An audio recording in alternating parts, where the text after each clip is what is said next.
Thank you. We are recording today's session, as you just heard. Um, and this is our what we call our appraiser regulatory chat sessions that we do once a quarter, and they are designed to assist the state regulators by providing information that will help in terms of complying with Title 11 and the ASC policy statements. And when we do these, it's designed from our compliance team to help give tips and things that we're seeing and ideas that may help with that compliance requirement. This is a special one because normally these are hour-long sessions where you basically get to interact directly with our program managers and myself and our compliance team. And this one, we've done something a little bit special, and it is particularly designed to familiarize yourself and train on what you're going to see under the new UAD 3.6. And if you're not sure what UAD is, it's not the new term they use for UFOs in the Air Force, but it's close. It is about appraisal, and it is about how the reports are going to be looking in the definitely in the not too distant future, but actually are starting already. And so it's very, very important to understand that the type of reports you're going to see as state regulators, for any complaints that get filed, but also B, for any experience credit that your applicants may be claiming. And so you're going to need to be familiar with what the types of the differences, what those reports may look like. So that's the reason that we're providing you with this kind of training. As I mentioned, we are recording this session. We will be having a link to this recording, as well as some other links to resources, such as the numerous resources that FHFA and Fannie and Freddie have created already on this topic. We will be creating a place for those on our website, and we'll be announcing that here in the days to come. We're working on exactly where we're going to put that, but you'll be able to refer back to this because it may be some time before you actually see a UAD 3.6 report, and we want you to make sure that you can refresh your recollection when that does happen. Wanted to thank the team at FHFA for going all out for doing this to assist the states and assist us with that, as well as the folks from Fannie and Freddie that are going to be doing this training today. So we really, really do appreciate that. Before we turn it over to them, I also wanted to take a quick moment to introduce you to our acting executive director, who many of you in the States have not had a chance to meet yet, but hopefully that'll change soon. And so with that, I'd like to introduce you to Fred Griefer, our acting executive director. Fred, would you like to say a word? Thank you so much, Sean. First, I want to start by expressing my gratitude to everyone that signed up to participate in this special edition of ARCS. I also want to express my gratitude to FHFA, Fannie Mae, Freddie Mac, Ken DeFeo, Sean Murphy, Casey Woolrich, and all the supporting team that we created and developed this this training session. At ASC, we're very focused on the mission, and we're working on very hard to fill vacancies as we can, as well as work with the states to achieve compliance with Title 11. Offering grants, monitoring the appraisal foundation, and developing partnerships. And I think in terms of the ASC working closely with Fannie Mae, Freddie Mac, and FHFA, this is an example of some of the internal to government partnerships that we've built, but we also want to continue cultivating those partnerships with the states as well. And we're very hopeful that we will be able to attend Aero. That's coming up, I believe, in April in San Diego. And with that, thank you again for your participation, and I will turn things back over to you, John. Thank you, Fred. Appreciate that very much. Okay, with that, we will turn it over to our friends from Fannie and Freddie to start the presentation. I don't know who's up first. Is it Ken or is it Sean who's going to take the lead here? We're going to let Casey introduce the whole agenda, and we'll take it from there. Better yet, Casey, take it away, please. Thanks. This is Casey from Freddie Mac. Like Sean said, I'll cover an overview of UAD 3.6, and then I'll kick it over to them to dive a little deeper into the appraisal. So if we want to take a look on the next slide at the agenda. Oh, sorry. Oh. So like I said, I'll do an overview just to level set what the UAD Informs Redesign project is, and then we'll cover things that we've added, things that we've removed or changed, things we've improved, and then do a little comparison between UAD 3.6 and the existing 2.6. And then we wanted to point out some specific use PAP items. And then we'll also go through the resources that are available on our website that we think will be very helpful. Like John mentioned, it might be a little while before you see one, so we have a lot of resources out there for you to refer back to. And then we'll go through the timeline as well. So next. All right. So what is the UAD Informs Redesign Initiative? So we have worked on this project since 2018, so it's been a while, leveraging existing stakeholder input. So we really have worked with lenders and appraisers and vendors all across the industry to gather input on what should go into the next UAD dataset and the new appraisal. So we have updated the existing data set to better align with current mortgage industry standards, so NISBO 3.6, and also just the current mortgage industry. Since the original one was done, it's been quite some time and things have changed quite a bit as far as information that is needed. So with that, we are replacing all of the existing forms, so retiring all of the existing form numbers and replacing that with a single flexible and dynamic appraisal report. And I'll get into what is covered in that in another slide in a minute.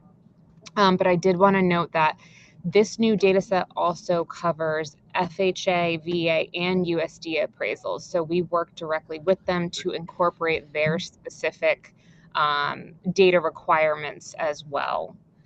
And through this, we're defining the property better through standardized data, providing a more holistic view and a greater understanding of the property characteristics. And a lot of that is done through taking commentary or free-form text that we receive today. We receive pages and pages of the general addenda and free-form text, and creating specific fields on the report and in the data set so we have a better understanding of the property itself. You go to the next slide. All right. So like I mentioned, some of the reasons that it's being updated, it will reflect changes in the appraisal industry, just noting one, but like energy efficient and things like that that may have not been around when this was originally done will now have its own dedicated section. And there's many other things that you'll hear today that we have done.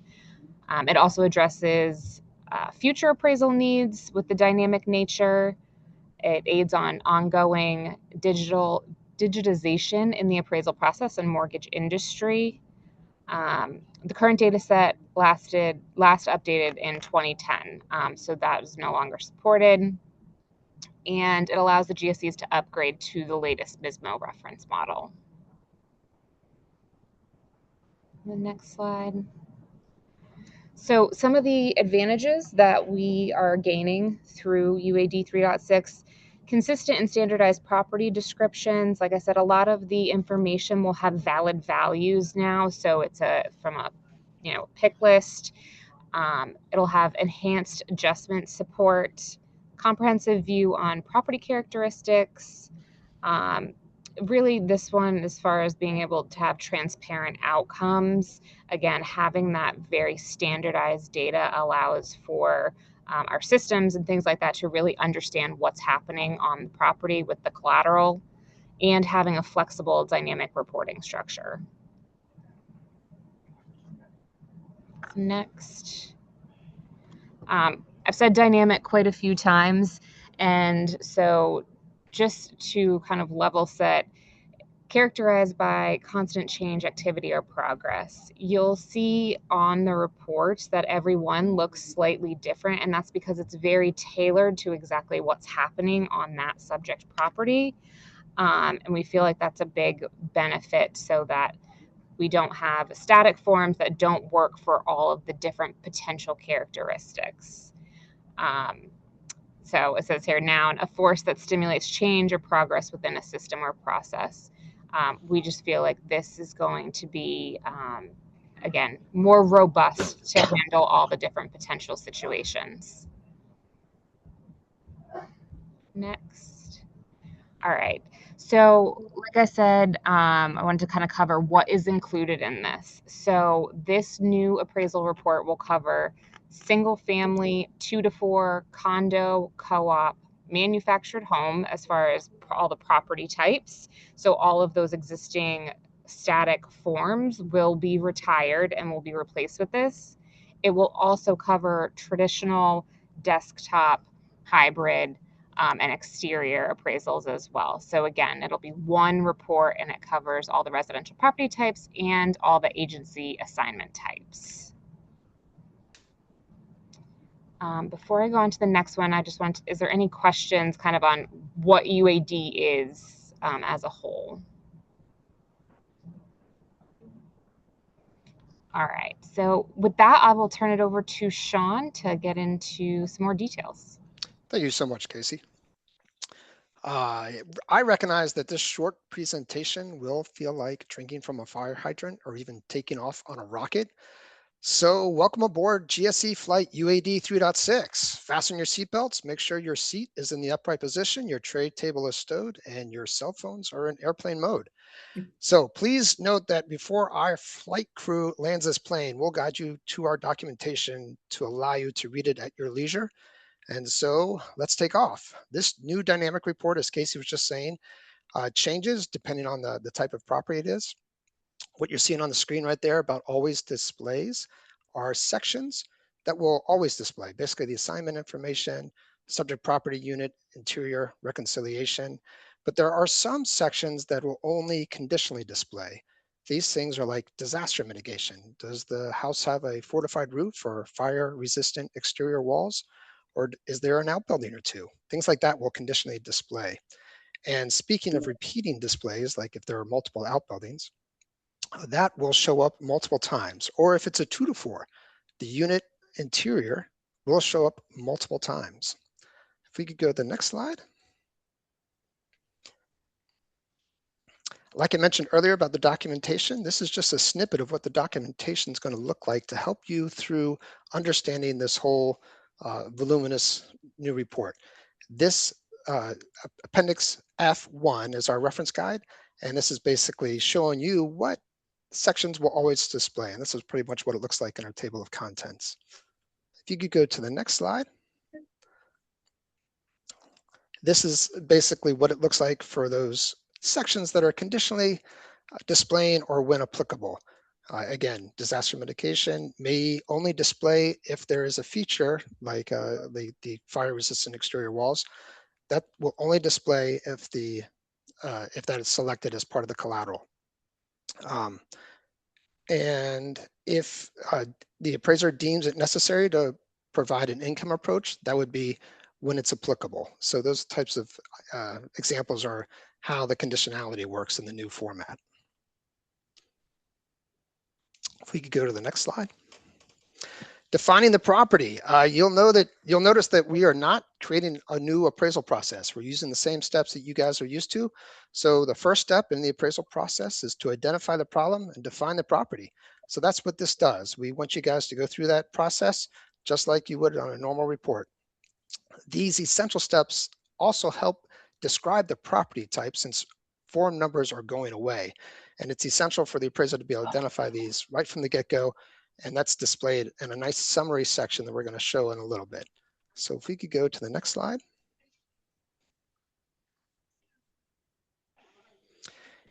Defining the property. Like I mentioned earlier, like you're used to, we're going to allow the appraiser to define the property, and in particular, give standardization at certain aspects of the structures. Dwelling versus outbuilding. The dwelling is any building containing living units, and the outbuilding, of course, is something that's that would be other than the dwelling, like a barn, shed, bunkhouse, standalone, ADU. We recognize that the ADU, there's some overlap there. where there may be a situation where the barn has an accessory dwelling unit or something to that effect. So I realize the definition has some overlap on those two, but as we proceed, I'll show you those distinctions as we go through. If we go to the next one, this is basically an example of our summary page. And like I said earlier, we don't have form numbers. So you're going to need to know, your client's going to be able to use this summary page to understand the various characteristics and the property type involved. And not just that, but the scope of work. The scope of work is identified by the property evaluation method. On the right-hand side, you're going to see traditional appraisal there on the screen, but it could be hybrid appraisal or desktop. And on the left-hand side of the screen, you're going to see the various elements that would be typical for 1004 in this example, being site built. In this situation, it is in a PUD, but it's not a condo, it's not a co-op, and there is only one unit involved with this, and no accessory dwelling units. The next page shows what a condo would look like, your 1073 form. So this example shows a different type of scope of work, a hybrid appraisal in this situation. Some type of property data report was utilized. A third party was involved in the inspection, and this is a hybrid appraisal as a result. On the left-hand side, you're going to see that the appraiser checked off the condo box, and the cooperative is no, the condop is no. Site owned in common, which is very typical for a condo, is checked off, but there are certain circumstances where it could be a site condo, where the actual site owned in common is no for a condo. So that's why that checkbox is there and allows for the appraiser to identify that. And I know there can be some confusion nowadays with a site condo. Do I put that on the 1004 or do I put that on the 1073? This eliminates all confusion in that regard. The appraiser is going to report the collateral as he sees it and identify the characteristics as they are, and not have to worry about what form number to put it on. And the next, the 1025, the small residential income property, also known as the 2-to-4. So if you go right down to the bottom of the page, units excluding ADUs is 2. So this is obviously having 2 units to it. It doesn't have an accessory dwelling unit, but this is a quick way for the appraiser to report what type of property it is, and for the client to understand right away that we are dealing with a 2-to-4. The next, manufactured home, the 1004C. Right on the left, on the left-hand side of the screen, construction method. You're going to see the first item there. This is manufactured. There are situations actually where you can have both manufactured and site built. So in that situation, you can put both on there. This is a manufactured home only. So manufactured home is the way it's been identified for the construction method. And then again, there are various types of ownership when it comes to a manufactured home. It could be a condo or could be a co-op. And so those checkboxes are necessary for the client to understand that as well.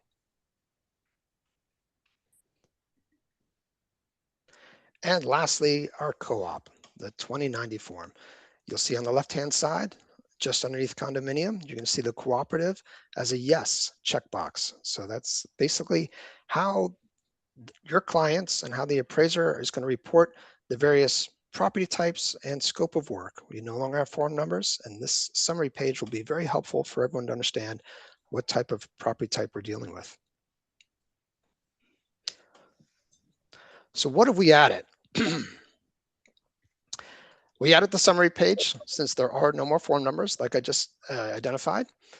Fully enumerated values, no more abbreviations. We'll show you some examples of that in the future here so that anyone could read this report. You don't have to be having to take an appraisal course or some type of real estate course to understand what certain abbreviations mean.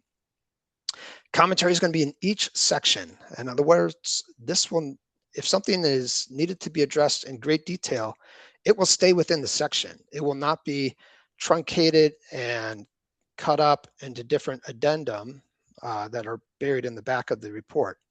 That's true for photos and exhibits as well. What I mean by that is if there are pictures of the exterior, it's going to be in the exterior section. So the rear picture of the subject property will be in the exterior section. That goes with the defects, damages, or deficiencies. This particular item of discussion will show up in multiple sections, But if there's an issue with some type of defect with the exterior, it's going to only show up in the exterior section. Well, it won't just only, it will show up in some other places as well, but it will mainly be reported there so that anyone wants to understand a comprehensive understanding of the exterior of the property can just look at that section and understand completely what's going on with the exterior of the collateral. Interior, exterior condition ratings, we've separated that out to give a little more clarity about an overall condition rating. We realize we got a lot of requests to give a little more detail about some of the condition ratings. Some were asking for, can we give it a 3.5? Can we give it in various ways? We settled on this one, be able to explain what the particular interior condition rating was or quality rating, and same with the exterior. And then the appraiser can reconcile those differences with the overall quality and condition rating. Site valuation method, we're going to get into that, but it basically allows for the appraiser to give an opinion of site value without necessarily having to give the entire cost approach method. Additional properties analyzed, not used. I will show that. That's somewhat hard to explain right here, and we'll show you a picture of that as we go through this. So if we go to the next slide. Like I mentioned earlier, the summary page is very helpful for anything that your lender is going to need to know about upfront. If there's any defect or damage or deficiency that's required for some type of repair, some type of actions required, you're going to see that at the bottom of the summary page. And you'll also see all the type of the scope of work that was involved. If there's a highest and best issue, if the property is not highest and best, is not at its highest and best use, you'll see that right there on the summary page, and any legal compliances.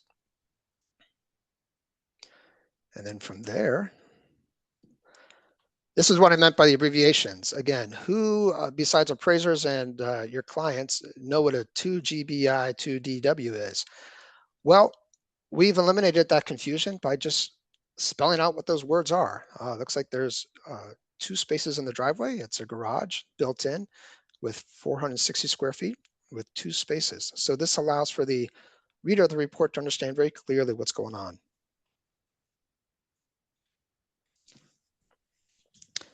This is the section-driven commentary I was speaking of. A lot of people were concerned that the addenda are going away, and they were wondering, well, how am I going to comment? How am I going to explain the situation? You'll have plenty of room to explain every situation that you're going to encounter with the commentary, and it will stay with the place that it's germane. So if it's a site section commentary, you can go into great detail about all the items that pertain to that. If it happens to be with the exterior, it goes with that. So please know that there's lots of area for the appraiser to narrate certain issues. If there's an enumeration that falls short of being able to provide an adequate picture of the collateral, they can go into those descriptions with the commentary. And then the photos and exhibits. Like I mentioned earlier, this will be following where it is germane. So if it's the subject property amenities and has to do with a balcony as an amenity, that balcony will show up in the subject property amenities. And if there happens to be a defect with that balcony, it would also show up right here. So the large photos allow for anyone to see what the appraiser is trying to describe in words, but also through pictures, and it won't be tagged at the very back of the report.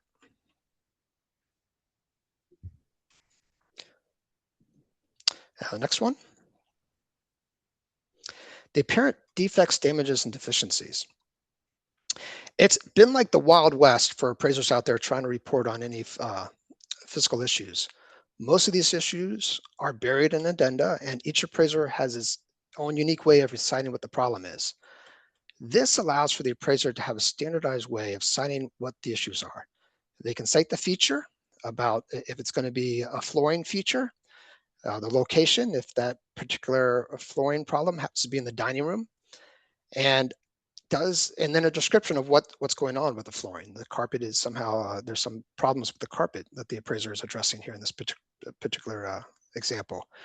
And then finally, the appraiser is able to address, does this affect soundness and structural integrity? A simple yes, no. And then what type of recommendation is the appraiser requiring? Some type of repair or no recommendation at all? They're simply appraising it as is.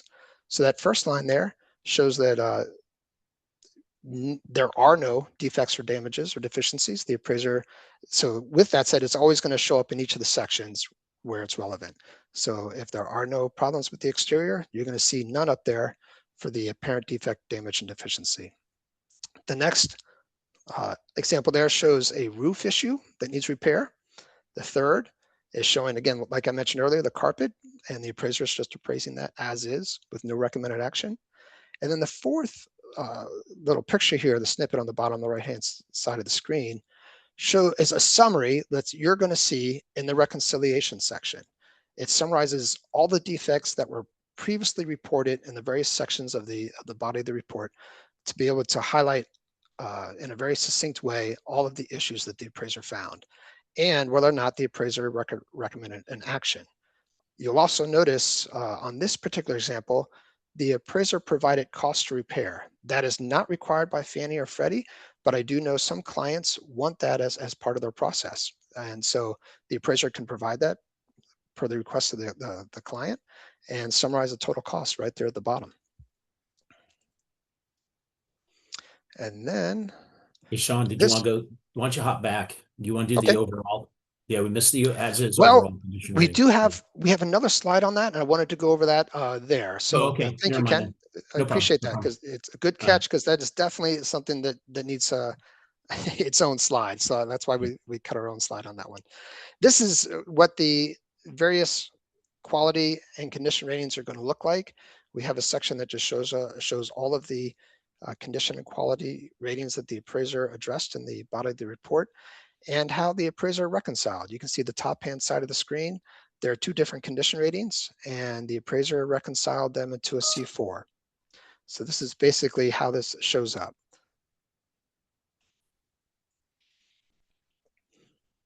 The site method and site valuation method and site value. Like I mentioned earlier, if the appraiser does not deem it necessary to develop the cost approach, the client for the appraiser may still want what the site value is. So the appraiser is able to provide this. So this is outside the cost approach. The appraiser is able to provide opinion of site value and explain the type of valuation they use. So they happen to use a sales comparison method. And with that said, they provided the land comparables to come to that opinion of value. There are other ways you could come to the site valuation method through allocation, extraction. So the appraiser can simply provide the methodology they used and the support they used to come to that.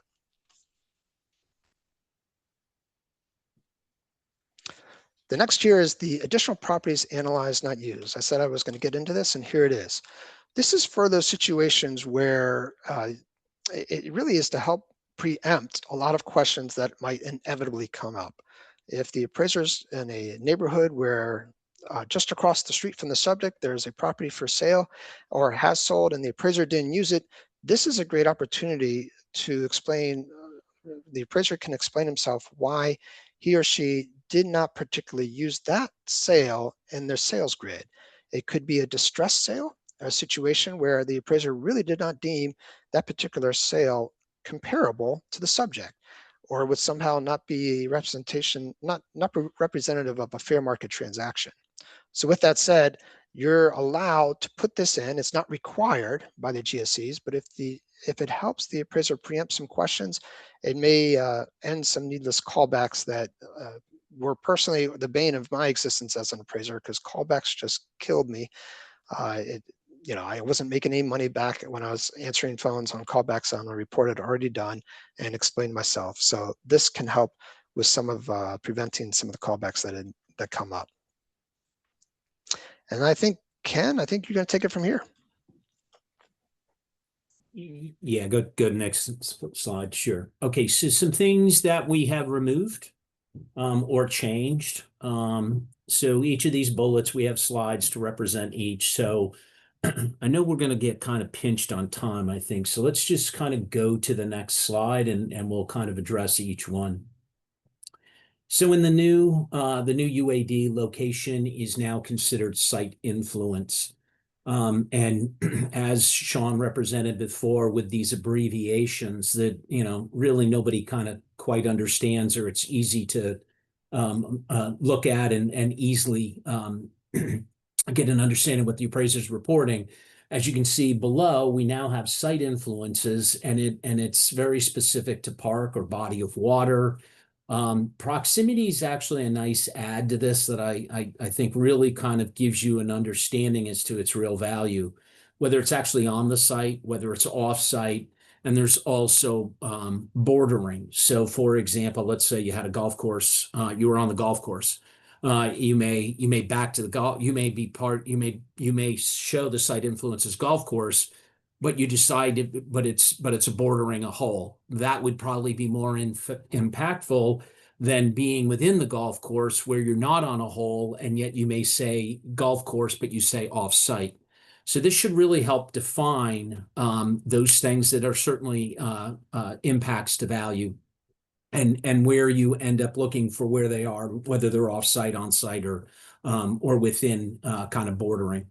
And then there's always an impact statement, which could be beneficial, adverse, or neutral, kind of like what we have today. Next slide, if you would. So neighborhood is now market. So we removed much of the information that you would see today on any of the neighborhood characteristics or section. So as you can kind of see in the left, all the red represents things we no longer are going to have moving forward. A lot of those are somewhat subjective, so it was kind of a why have them in there? Let's stick with more fact-based information, things that the appraiser can provide that are less representative of their opinions and more based on actual fact in the marketplace. The only two things we left in here are demand, supply, and marketing time. And if you look down to the lower, that's one of our samples that we have online. I think we'll touch on that later in the presentation, but there's a lot of information that we both have on both web pages that we have roughly 15 different sample scenarios that go through all the property types, an update report, and a condition and a completion report. And it gives you a pretty good idea of how these things are filled out. We won't get into that now, but things to know of for the future. But this just kind of goes down through, like how many active listings give us median days on market, the low, the high, the median price, right? How many pending sales are there within your defined market? And then you go back, sales in the past 24 months. Our policy actually says you got to look back 12. You can go back as far as you want, and however far you go back would be represented in that. So you may go back 30 months, 36 months, it depends. But for the GSEs, our policy, I believe, is 12 months that we've stuck to jointly. I think one thing to keep in mind with some of this whole data set is that this was built to accommodate everything in all of mortgage lending. So like Sean brought up with the cost to cure, that's not a policy requirement, but we did make it part of this data structure in case somebody does want that. So I think it's important to kind of separate what we expect versus what can be done. For example, Fannie Mae doesn't do exterior appraisals, yet exterior is an actual option within this data set, but we don't accept those things, right? So this is a very broad-reaching thing. It allows appraisers to do what they need to do. That doesn't mean it qualifies to be delivered. It just means the available data set is there so that they can report things accurately and correctly. Let's go to the next slide. We do have a question. I don't know if you want to take questions intermittently or if you want to do that at the end of the section. Yeah, so Heather, what is it supposed to be? Yeah, comparable to the property. So again, we removed neighborhood, right? Because I think a neighborhood can be your market, but not every market is just a neighborhood. So specifically speaking, yeah, these should be comparable properties. That's what you're trying to give. That's what you're trying to inform. They should be substitutes. I think comparable is an interesting word. Anything can be a comparable as long as you make adjustments to it to kind of to level set it. But ultimately, yeah, these should be in competition. And the depth and how far you range out to go with it, get this information is on the appraiser to understand. I mean, you could be a larger home in a particular area, and you may have to expand to other areas, but they could have the same market impact. So that's why we kind of have it at market. So yes, these should be they should represent substitutes for the subject property. Hopefully that answers the question. Yeah, we can go to the next slide. So again, we've removed some things. There's some adds, there's some subtractions, right? So going forward, all we have is year built. There is no, like today you see it, there's an actual age. There is a year built and there's effective years. Within the body of the report, the only thing we ask for is the year built. We don't ask for the actual age.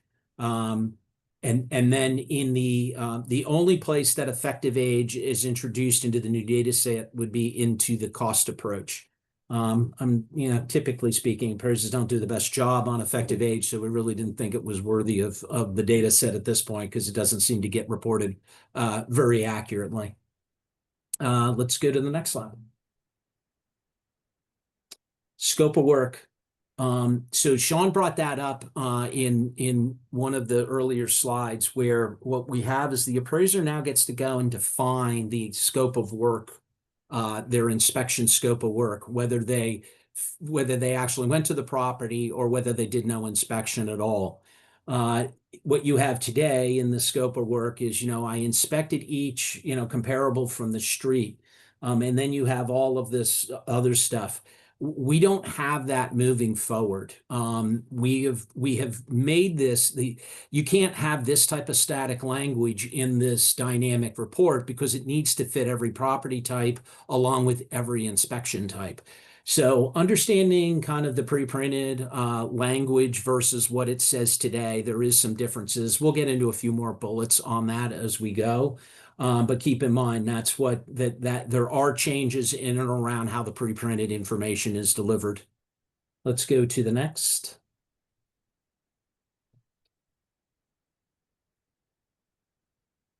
The next 7 slides we have, we focused on the things that we believe we've improved. Again, for the sake of time, I won't repeat all these. I won't go through each of these bullets, because we'll discuss them a little more in detail as we go through the report or go through the deck. So let's go to the next slide. So again, we've replaced form types, right? So there's no more form numbers going forward. Those beginning slides that we showed you, understanding the data points is important to understand the property type, which for the most part represents a form number. You have an extension off of those things, like could be a desktop or a D, and D stands for desktop for Freddie. We spell it out in ours. They have H, we have hybrid. All of these things are a property, a type along with an inspection. All of this goes away, and that's how the whole process now turns into a dynamic structure. And these particular reports will go away once we get to mandate, which is in November. Let's go to the next slide.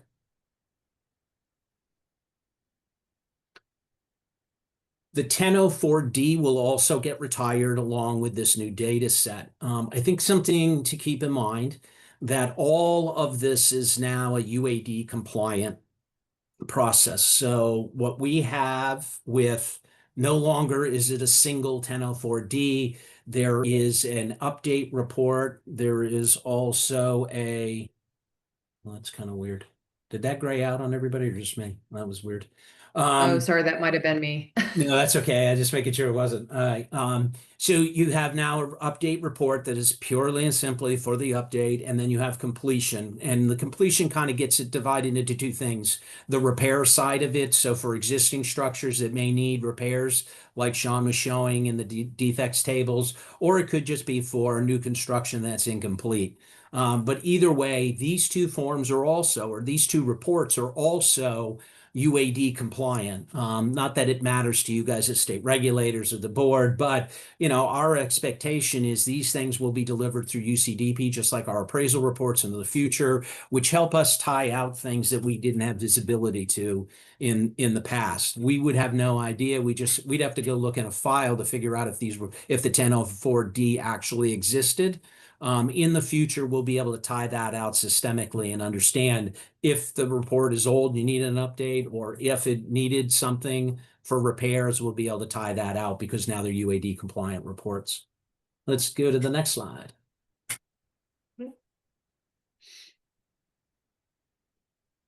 The improvement section. So what you see here on the right with the improvement section has now been broken up to many different sections in the new data structure. So for example, we have a separate section for energy efficiency and green features. Dwelling exterior stands on its own. Unit interior stands on its own. We have a functional obsolescence section, vehicle storage, amenities, subject property amenities, and then the defects. So like the physical deficiencies that you see below, right, that you, instead of putting that there, each section actually has its own defects, damages, and deficiencies. So each of those things you see above, if there's an exterior issue that's a problem, well, the defects table not only shows up in that section, it shows up on that cover page or that summary page that Sean explained to you. It'll also show up in the reconciliation, so the appraiser doesn't forget to account for that in those two places. When it gets into, Sean mentioned repeatable structures. So for dwelling exterior, let's say you have a 2 to 4 family and there's more than one dwelling. So maybe there's 4 dwellings or maybe there's just 2 dwellings. For every dwelling that has been identified, the appraiser, you get an exterior. You have to explain the exterior of that dwelling. For unit interior, for every unit that exists, you also get a separate instance of unit interior. So let's say you have a 2-family and it's 1 building. You would get one dwelling exterior and 2 unit interiors. Or let's say it's 4 individual structures, dwellings, with a unit in each. Then you would get 4 dwelling exteriors, you get 4 unit interiors. All of those would be represented in the body of the report. So it's pretty clean to understand. Today, because of the way this is structured, it's hard to understand where issues may be. Going forward, it should be much easier to understand exactly where that issue is because we've broken it up a little bit more. Let's go to the next slide. Unit area breakdown. So as you are probably aware, we have both Fannie and Freddie have adopted the ANSI standard. And with that, today it gets a little kind of clunky with the use of these open spaces in the grid on how to take those calculations that are considered finished areas but don't meet the ANSI standard. So let's say you have a Cape Cod home and there's a bedroom and a bathroom upstairs. Those may not necessarily meet the finished standard by ANSI, but everybody knows from a marketability perspective, you could sell that as a bedroom and a bathroom up there. Well, those kinds of things are broken up by finished above grade, non-standard, unfinished above grade, and then you have the same for below grade, finished below grade, non-standard, unfinished below grade. Each of these sections has their own definitions, and the appraiser should apply that. We will say that kind of out of the gate, we've seen this get a little confusing because these are new terms. So as we start to educate the industry, I think this will really start to be a big help. We're even hoping as technology improves and gets much, much better, that we actually see that if they're using technology to actually create a floor plan, most of this information will probably self-populate in the report and be exported in. So this is kind of the way that it's broken down to give clarity around finished area, no more GLA, it's just called finished area. And then that finished area that's non-standard and the possibility that something may not be unfinished. Let's go to the next slide. Kitchen and bathroom details. So for all the bathrooms, it's possible you may even have more than one kitchen. You would introduce maybe more than one kitchen in here. You're breaking it up and telling us where the level of where that is within the structure. So kitchen level 1, and then you've got all your bathrooms. And then what we have is an update status. So keep in mind, all these things have definitions. So Appendix F is something that you'll always want to reference potentially while you're going through a report to see if they maybe answered these things correctly. But we have definitions for what's not updated, for what is fully updated. And we tried to make this very a lot more subjective, or excuse me, objective, because today it's very subjective. So we've tried to give time frames around when things were done, which instead of saying recently, you could give an indicator of 5 to 10 years. Those are actually pick list enumerations, so they will be consistent over time. That's not a manual input. The only thing in this that you would see that's manually input is the quality comment and the condition comment. The rest of it is all pick list stuff. So again, understanding what a typical wear and tear is versus we have another which is new or like new, and then we have damaged but functional, damaged not functional. Those would be your condition statuses. And what should really add up is the way that you deal with your condition statuses and the age of your property should reflect your actual C ratings. So all of those things should tie in. The one thing to understand of this is the overall update status for bathrooms. So as we started to build this out, we realized we had way too much. It would be really difficult to introduce if you had 4 or 5 bathrooms to actually have each one of those appear in the grid. So ultimately, there's definitions for the overall update, and that would be what actually is represented in the sales grid. So there's 4 enumerations that they can select from, all with definitions that you can read in Appendix F. Let's go to the next slide. ADU. So again, today, what do we have around ADU is a checkbox, right? And then you've got to go find the description of that information somewhere else. If you have more than one ADU, you're going to get all this information. You're going to repeat it for each of the ADUs, especially as we start to move forward, policy changes at the GSEs and so on, with the ability to maybe have more than one ADU for lending. These things are pretty important facts that actually certainly drive value and give you certainly a better understanding of how much value to place on those things. So again, we have the same type of area breakdowns: finished, unfinished, finished below grade, non-standard, etc. Your data sources, where'd you come up with this information? How many potential levels, if it's a 1-story, just a single-story ADU, or a 2-story. Now, keep in mind, that's not whether it's above the garage and it's on the 2nd floor. That's just the units and levels. So it's specific to how many levels may be within that ADU, not necessarily that it's sitting above a garage and you're calling it a 2nd floor, right? The floor number actually gets you into that, like whether it's in a basement or something along those lines. We ask questions around occupancy. Is it separately metered? How many bedrooms and baths and half baths do you have?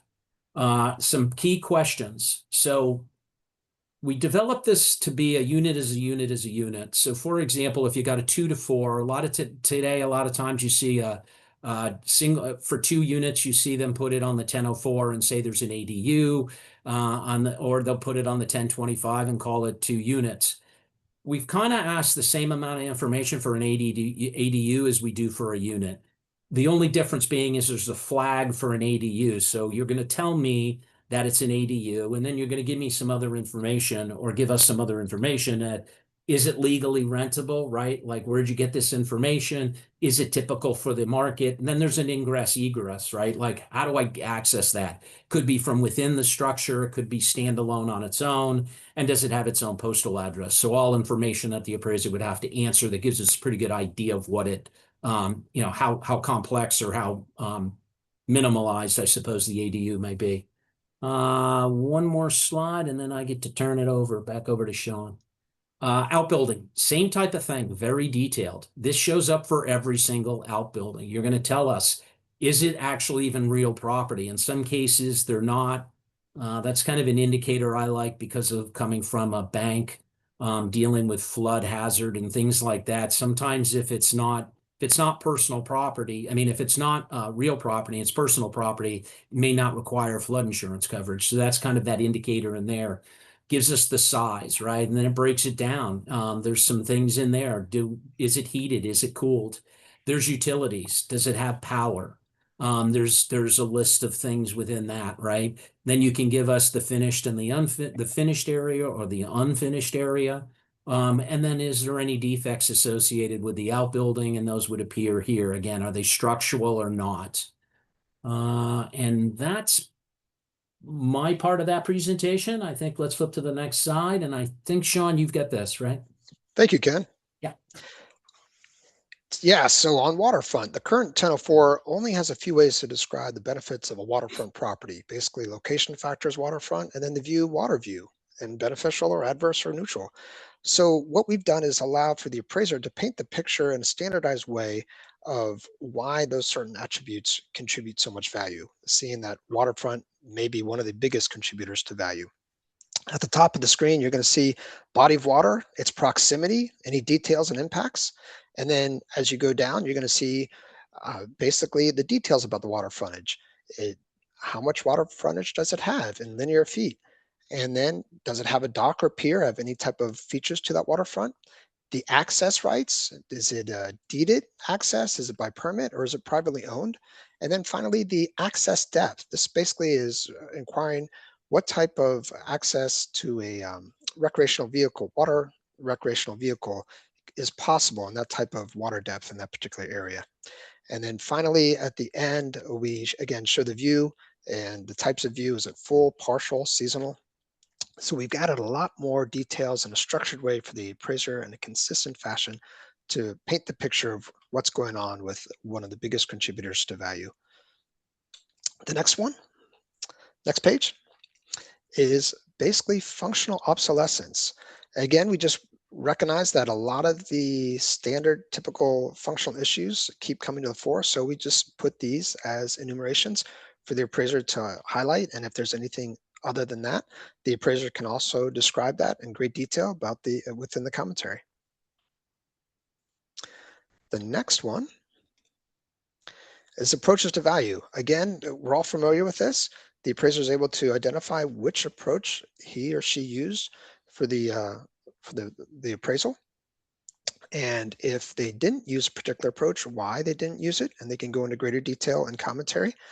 And you'll also notice on this page, you'll see the reasonable exposure time is where the appraiser will put this particular item. They'll put the marketing time in the market section. And speaking of approaches to value, let's go into the sales comparison approach. It's now a dynamic grid. In other words, it will expand or contract depending on the characteristics of the property. The grid is broken into subsections. So some of those sections will display or not display depending on the particular property. In this situation, it's in a condo, so the project information is there, but it will not always be there if there's no project information. The appraiser is able to adjust on the appraiser is able to add additional rows if necessary, just like today, there's 3 miscellaneous rows, but the appraiser is able to do that for each subsection here in the grid. There are line item adjustments and also roll-up adjustments. And I'm going to go into greater detail that on the next couple of slides. And then at the bottom, there's a summary subsection, very similar to today, but we've taken out some of the things, and we'll show that in a little bit. But the additional properties analyzed, not used, we already addressed that. That would not be in the sales grid. That'd be separate from the sales grid and just be its separate section, and you wouldn't make adjustments on those. Those would just be informative, if you will, to preempt any questions. The next page, the sales comparison approach subsections. Like I mentioned, it's dynamic, so some of these will always display. Some of these sections will always have to be there. And then others will display if applicable, something like the project information that I just mentioned, or the water frontage again. And then if relevant, if the property happen has energy efficiency items, you can put that in there, or property amenities. So those would expand the grid or contract accordingly. And then the next. Sorry, we do have one question I noticed. Oh, sure. Sean, from Dennis Badger, if the subject property has access rights to a body of water. Sorry, I'm having a hard time. And what distance from the shoreline do the GSEs expect the Yes. appraiser to estimate the water depth for the purpose of watercraft access? That's a great question. So typically you're going to be able to see if the water property has any ability to accommodate a recreational watercraft. In other words, do you have to go out a mile and before you can even, have a type of sailboat or some type of um, water boat? In that situation, we're not expecting that. We're expecting something relatively close. I realize Ken was just saying we're getting rid of subjectivity, and I can't give you a definitive answer right now, but the idea is within reason of what it would be expected to have for that area. Is it possible to even put a watercraft with the property rights that you own for that particular property in front of your in front of the waterfront that you actually have access to? Hey, Sean, I Yeah. think a way this has come up. We keep learning how to make this better, get more specific, remove that subjectivity. So we have created some additional definitions for the expectation on the water depth that I believe are coming up as published or already did get published. But they should help with the definitions. So within that, there's selection criteria and each one has definitions. So we think those definitions will help clarify this and then that should solve and give the appraiser a good understanding of the expectation of the answer. Again, nobody's going to go out. Nobody's asking an appraiser to stick a tape measure into the water and do it. So what we're trying to figure out really is the type of boat you can have access to at that property. I mean, it's a shallow hull boat or a deep hull boat or a sailboat that's got a keel. Those are much different things and certainly value with that. So we have kind of added some of that information into the definitions that I think will help. And I just dropped the valid values into the chat as well, just to Sean and Ken's point. It's not a measurement that we're asking in that depth field. There's certain allowable options. Thank you, Casey. And we've provided definitions like Ken was saying in our Appendix F reference guide, which is you're seeing right now on the screen a little bit of a way to this table of contents that we provide in our Appendix F reference guide about what rows or subsections will display on the sales grid. The Appendix F is a great resource to get the definitions of terms we have and to see how things will show up in the grid or in the body of the report. So let's go to the next one. Here we're going to talk about the different adjustment types. At the top of the screen here, the row level adjustment, which most appraisers are all familiar with, you make that adjustment per row, and it's a line item adjustment that the appraiser is going to make. Here you can see that there was an adjustment made on topography and an adjustment made on a busy road, site influence, location. So those are comp 2 had the busy road and comp 3 had the flat topography. Those would just be line item adjustments. On the next one below, you're going to see a situation where we allow for the overall adjustment for the subsection level. In this situation, an appraiser can only make an adjustment on the project. And with that said, so with the gray bar that you're seeing there, the appraiser made an adjustment on comp 2.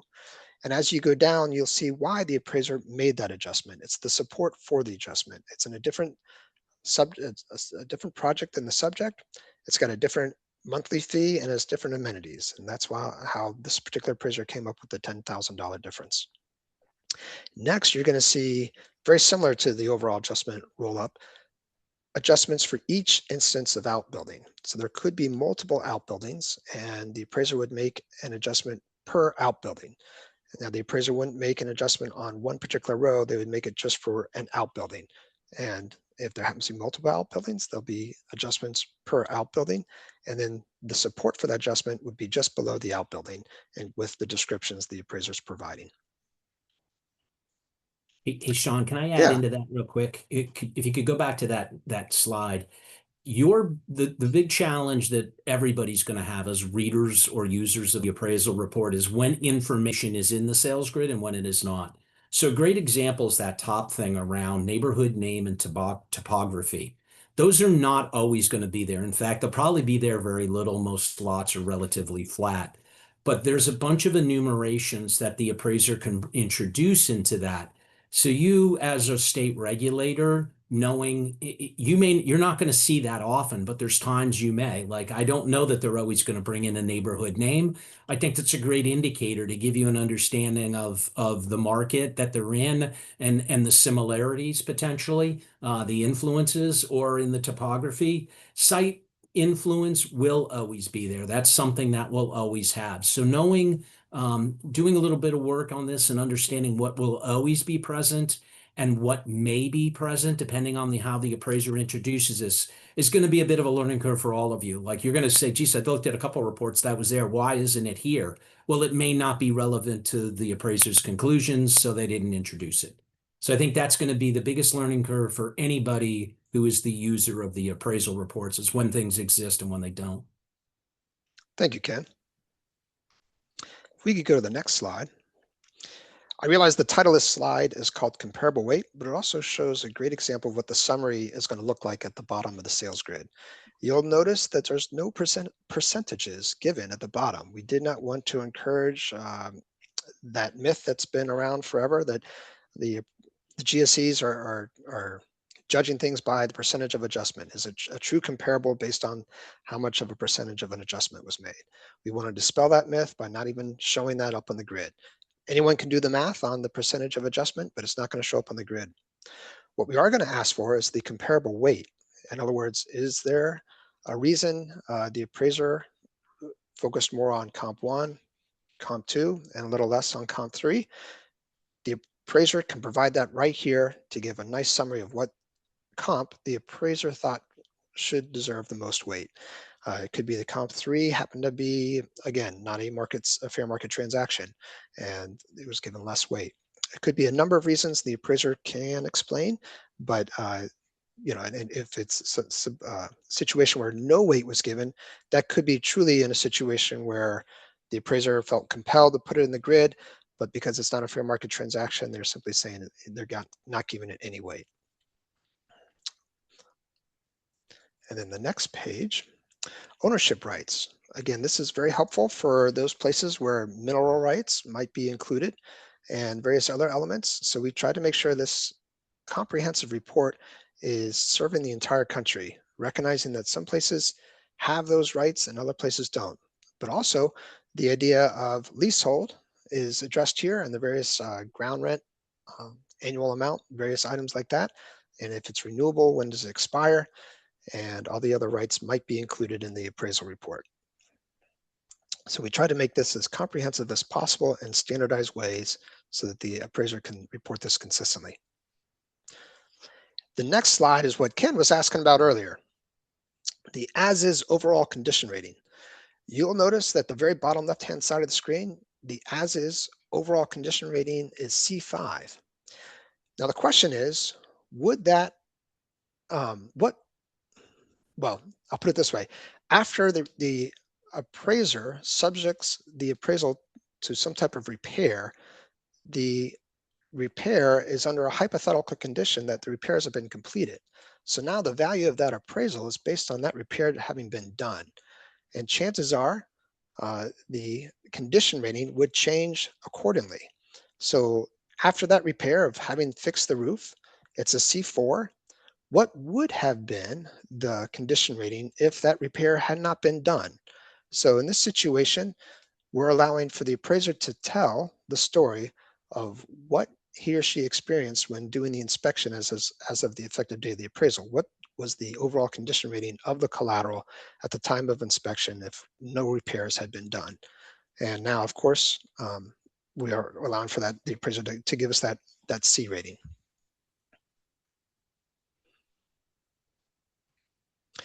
Cost approach. We've expanded this to include outbuildings and the depreciation to those outbuildings. So it's a much greater expanse of the cost approach. I realize we kept it somewhat Kurt here for purposes of being able to put things on the screen. On the right-hand side, again, you're seeing what the site value would have been if the appraiser included that. And with that said, the right-hand side is basically the site value without a cost approach. On the left-hand side, it's the site value with the cost approach. So those two different items are basically how we're showing how the appraiser could provide various needs of the client. And then the next slide is income approach. What we did here that's different than the 1025 today is that you'll see there's an indicated value by income approach with the gross rent multiplier comparables included. We recognize that the gross rent multiplier comparables may not necessarily be the same comparables in the grid.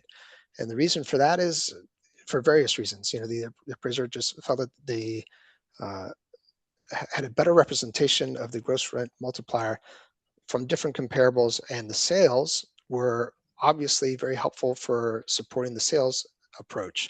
But the income approach was needed to have different comparables, and you can put that here. The appraiser can put the high-level items and some of the attributes that are most worthy of supporting that value. Rent schedule. The big distinction here is that we're going to be having unit to unit be the way to compare things. So there will be various items that will be compared by a unit level, and that is how the comparison is going to be made. I realize I don't think the rent, we have a slide on a prime example of that, but basically it allows for the appraiser, instead of comparing the entire property, the appraiser is able to compare a unit by unit scenario. So it allows for the appraiser to come a little bit, it gives a better picture of why the appraiser was able to identify a certain market rent for a particular unit without having to include the entire property, if you will. And then from there, I'm going to have Ken take it to the use PAP, or yeah, for the highest and best use PAP items. You got it. Thanks, Sean. So hopefully this helps you guys, all the state regulators, right? I think in conversations or things I've heard or read about, that this is probably one of the bigger use PAP issues, is, you know, showing highest and best use, how you got there. So this is now part of the structure. So we are asking the 4 tests, you know, are they, you know, is it legal? Is it physically possible? Financially feasible, maximally productive. And, you know, we're expecting, you know, for yeses across the board. And then, but I think the biggest thing to understand is I think there's parts of use PAP that get into the vacant land side of it. That's not necessarily a concern for the GSE. So ours is the highest and best use of the subject as improved or proposed per plans and specs to the present use, right? So that's kind of, it doesn't get into the vacant side. It's just purely and simply of you know, whether it's improved, because that's what we need to understand from a lending perspective. But hopefully you guys are applauding that one. That should be very helpful for all of you state regulators. Let's go to the next slide. Another thing to try to help us get appraisers a little more in compliant, easy places to find things. I think Sean touched on it briefly on a prior slide. Reasonable exposure time. So everything will sit right there. So I know my market value, my opinion of market value. I understand if there's conditions or it's as is, my effective date, and then the reasonable exposure time. There is the ability for them to either put that in actual days or they can put a range. So there's the way the data is set up, you can put a range and then add that in there. So it doesn't have to be specific to days. It can be a range or days. Let's go to the next slide. Appraiser information. So we kind of touched on this a little bit earlier. So there's really 3 main components that are going to tie into the report, and so that it makes sense. So we define what a traditional appraisal is. We define what a hybrid is, what a desktop is, and what an exterior only is. But things need to tie in together for the appraisers to understand some of that. Actually, I'm jumping ahead. That's not what this one is. My apologies. So in this case here, what we have is in the assignment information, you've got the appraiser's name, their designation, if applicable, their address, and so on, and then their credential levels.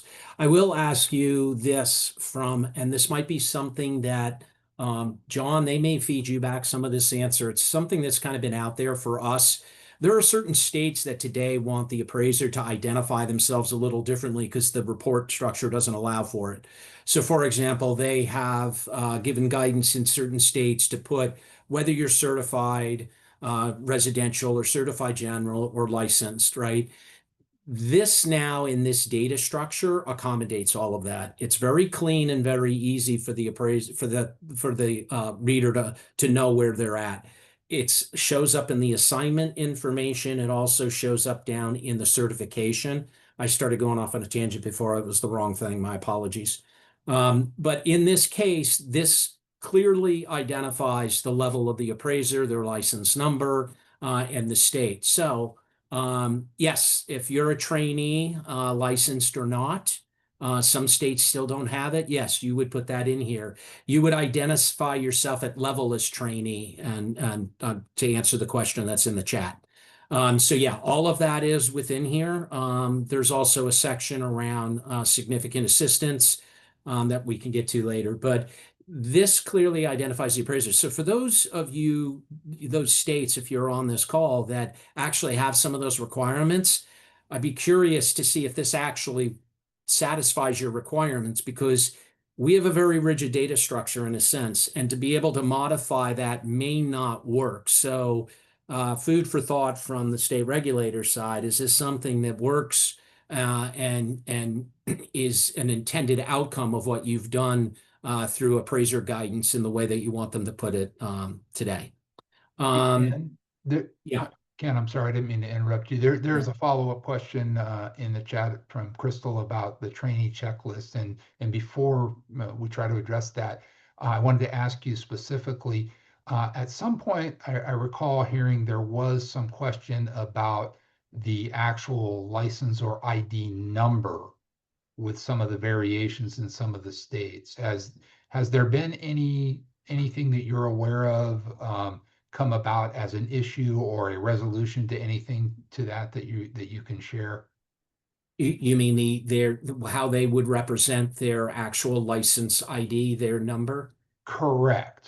So we take what you guys give us, which is, I actually found something yesterday on an appraisal came in, and the way that we try to verify from ASC, it was a Texas license. The way that it actually, it's kind of interesting because the way you represent it we get a download from you guys. The way it's represented in the download is actually different than the way it's even represented if I go into ASC and just pull it up. That's a conversation for another day that we can have. We don't need to get into that now, but we take what we get out of your guys' feed and we match it to this. If it's a match, we say good to go. If it's not a match, we're going to message to the lender, hey, you just need to check and make sure it's accurate. And if it's accurate, great, we're fine, right? That's only our requirement. Is obviously you need to make sure that as a lender, you want to deliver a loan to the GSEs, you've identified this appraiser as active and the credential is correct. I don't know if that helps or not.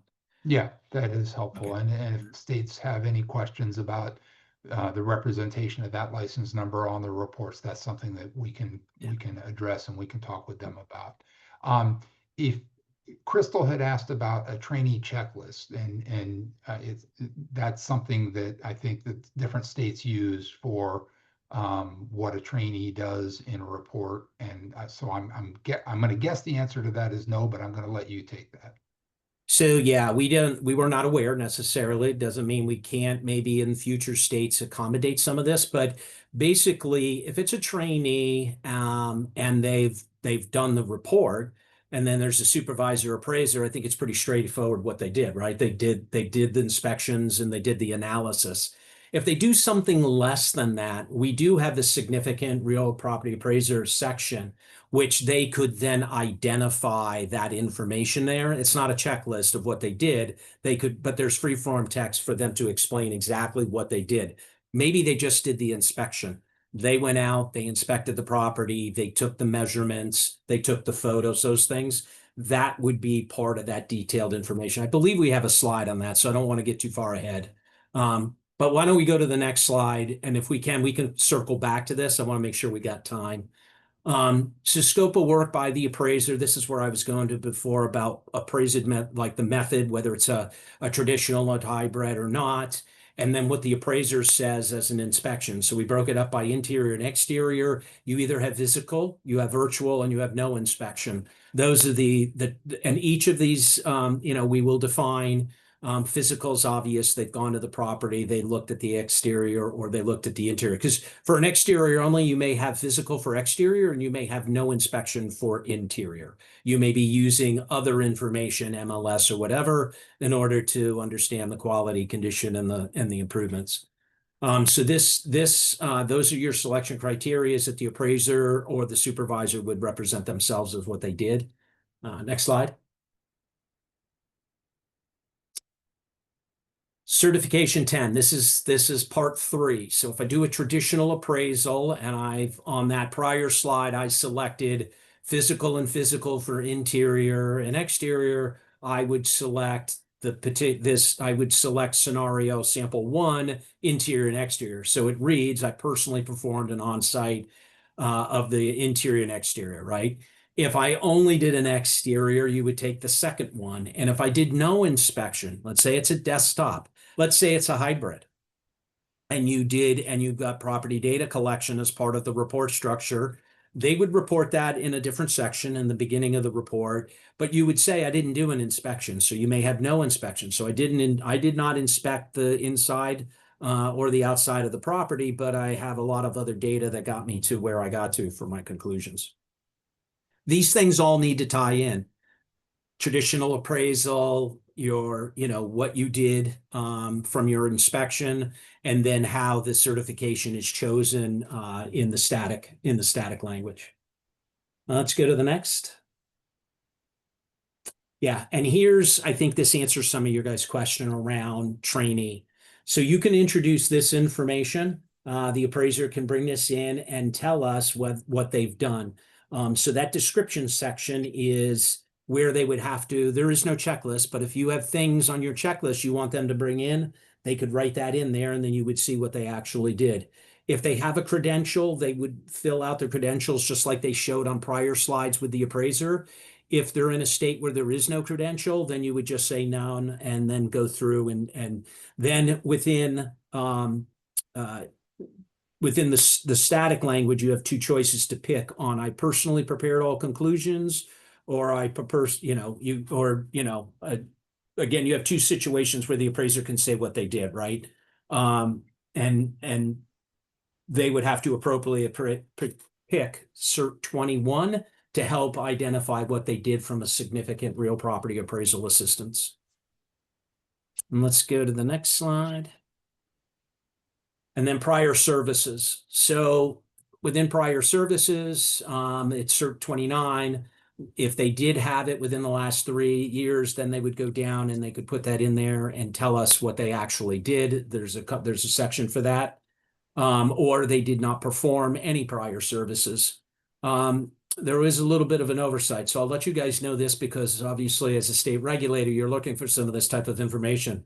We have that in the appraiser piece for the additional certification for CERT 29 on prior services. For a supervisor, they're going to actually have to write it out in their, there's a section for them to be descriptive on things they may or may have not done through their process as the supervisor. They would have to verbally say they did not have any prior, or they could tell us that they did have a prior. That is in a parking lot. For us to add that in, for some reason, oversight, we did not have the same qualifier here for a supervisor appraiser as we did for the actual appraiser themselves. So they'll have to put that language in free form, which I think will be helpful for you to know as a regulator. Next slide. I think that's a handoff to James. Yep. Yes, it is. Thank you, Ken. So when Sean Ken had you buckle in and tell you were going to be drinking from a fire hose, a little under an hour and a half ago, they weren't kidding. There's a lot of information that they've thrown your way, but not to worry. The GSEs have you covered in this regard because we've put together tons of information and resources to help you adopt and get used to the new UAD 3.6. So one of the first things that we have is the industry training for the new UAD and URAR. So we've created a training that is available on both the Fannie Mae and Freddie Mac websites. It is a 17 module training. If you take it all in one go, it will take you 4 hours. But the good news is you do not have to take it in one go. You can visit our websites, do a module at a time, come back to them. There's no registration, there's no payment. This is free and available to everybody. It will educate you on how the reports and the data sets work. It'll cover a lot of what you've seen in today's training. It's a great reference and resource guide, and it's available to everybody on our GSC websites. So strongly encourage you to go back, and as you're becoming familiar with the new URAR, this is one of the most important resources that's available to you to get familiar with it all. If we hop on to the next slide, we'll talk a little bit about our policies. So Fannie Mae and Freddie Mac, we obviously have our individual policies. All of that information is available in our selling guide policies on our respective websites. So you can link to them through the Fannie Mae and Freddie Mac UAD pages. We also have links from our appraiser pages. This page just gives you some snapshots from the Fannie slide. And if you click over onto the next page, just showing you that everything is also available on the Freddie side. So yes, are there sample reports to look at? Absolutely. If we hop onto the next slide after this, one of your most important resources that you should all bookmark are the Fannie Mae and Freddie Mac UAD websites. We have a ton of information out there organized for you to view. On the Fannie Mae site, we have tabs, and under each of those tabs is all the informations specific to the information you need. So on the URAR, the first tab will have everything. The second tab is on the Restricted Appraisal Update Report. The third tab on the Completion Report, all the resources there. Similarly, Freddie Mac has a structured website. All the information is identical on each site, structured a little differently, but everything is available for you from business resources, technical resources, and all the announcements on the program. So to answer your question, if we hop on to the next slide, just to give you some ideas of what's available in our resource library. So yes, we do have the sample scenarios. We have a combined document of all our 15 sample scenarios, and we have sample scenarios for single family, 2 to 4 condo, co-op, manufactured home. We have individual scenarios, and in those file folders, you will have the XML, the PDF, and the image structure. So we have the best way you can get familiar with the URARs is by going to these sample documents and taking advantage of them. We have also our different appendices. So C1 is the URAR layout with our report fields. And we have the other documentation, all the other appendices there. In the interest of time, I'm going to skip the next two slides. So let's go straight to the last slide, which is our timeline. Those two slides were, if people want to stay a little longer, Sean can show you how to navigate through Appendix F, which is an invaluable resource to everybody. But real quick, I wanted to close us out here with the timeline. So if you look at the timeline, we've been working on this project for a while.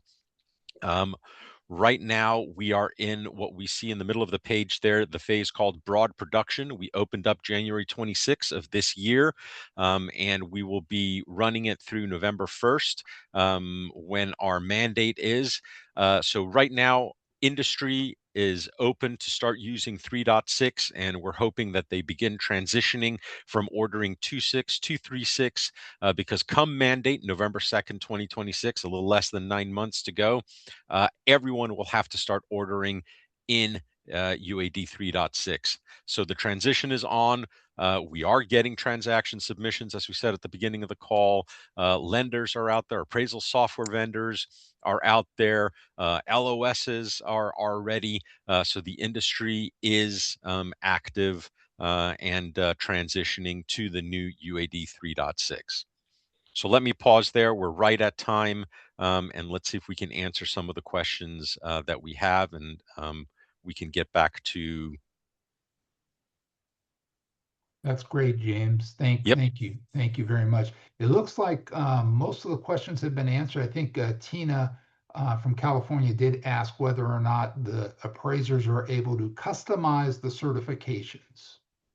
They are able to customize certain certifications. They can add certifications, but it cannot contradict any of the previous ones. So we have about 29 certifications, and any added certification cannot contradict the 29 that we provide.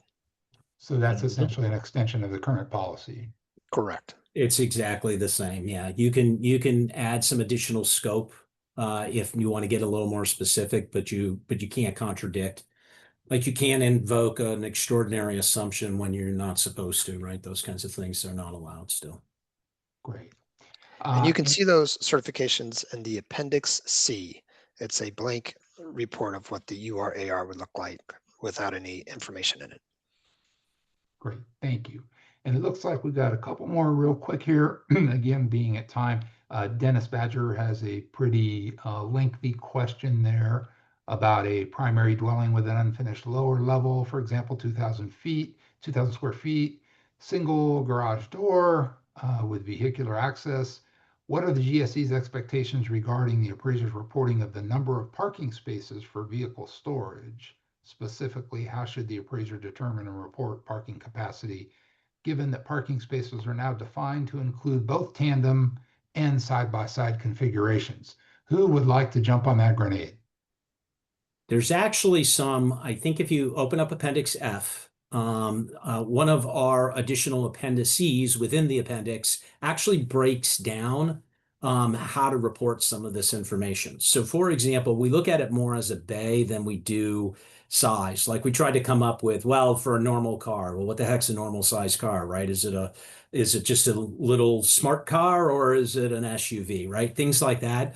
So I would tell you, we also ask for size. So the fact of the matter is, if you're telling me it's 2 bays and it's 15 feet wide, but only 25 feet long, and you put in 2, yeah, I can get a pretty good feel you're only going to get 2 small cars in there. So there's additional data points that go around. We would expect them to answer it as logical as possible. But that gets really wishy-washy, and we understood that going in. But there's kind of within the definitions, we talk about kind of the bay size. Let's say it's a part like you're in a golf course community and you've got a small area for a golf cart. Well, you're not going to put a car in there. You're going to put the golf cart. Is that part of the parking structure? Well, it is. So we kind of look at the overall size. There's no half spaces. We don't allow a half space. You just tell us the amount of spaces, and then we'll figure it out by the overall size of the garage itself to get a pretty good idea of what you can probably put in there. Great, thank you for that clarification, Ken. So Debbie has a question in there about who would be the best person to contact to email questions. One thing I do want to say again is we're going to have a resource page for the state regulators that will include links to a lot of stuff that the GSEs and FHFA has already created that you'll be able to look at. But I don't know if gentlemen and Casey, if you guys have a go-to email link for questions, or whether or not they can just look at the individual things. Is there something you want to throw We out have questions can be sent to both GSEs. One is UAD at FreddieMac.com, and the other one is UAD_info at FannieMae.com. We can put that in the chat. And we will make sure to John, have those. Oh, I'm sorry. Go ahead. is there benefit to them running them through you guys and you sending to us? That way you have record of that, so the answers get equally applied. I mean, we get a variation of of the same question 20 different ways, and if we give it back 20 different, we think it's consistent, but it's inferred differently, that probably doesn't help you or your regulators. So I'm not trying to put the load on you guys to figure it out, but the fact is, if you ran it through that and then you had a resource place to where we answered these questions, fundamentally, I think the answer would be the same. That might be helpful for you. If not, then just use the web. Casey dropped our email addresses in the chat. You can use that, obviously. So, and that's a great point. We want to make sure that we're getting consistent answers and that everybody's hearing the same thing. So that's really a good point. We'll take that into under advisement there, Ken. Thanks. Lastly, I want to make sure to give special thanks to my friend Julie Giesbrick at FHFA, who helped us pull all this together and heard all of these cats. And once again, thanks very much for all of the state regulators and board members who have attended today, as well as our staff here at the subcommittee who have helped put this on. And all of you presenters here today, thank you for taking your time and sharing this information. We really do appreciate it. And until next time, I hope everybody enjoys the rest of your day. Thanks so much. Thank you, John. Thanks, everybody.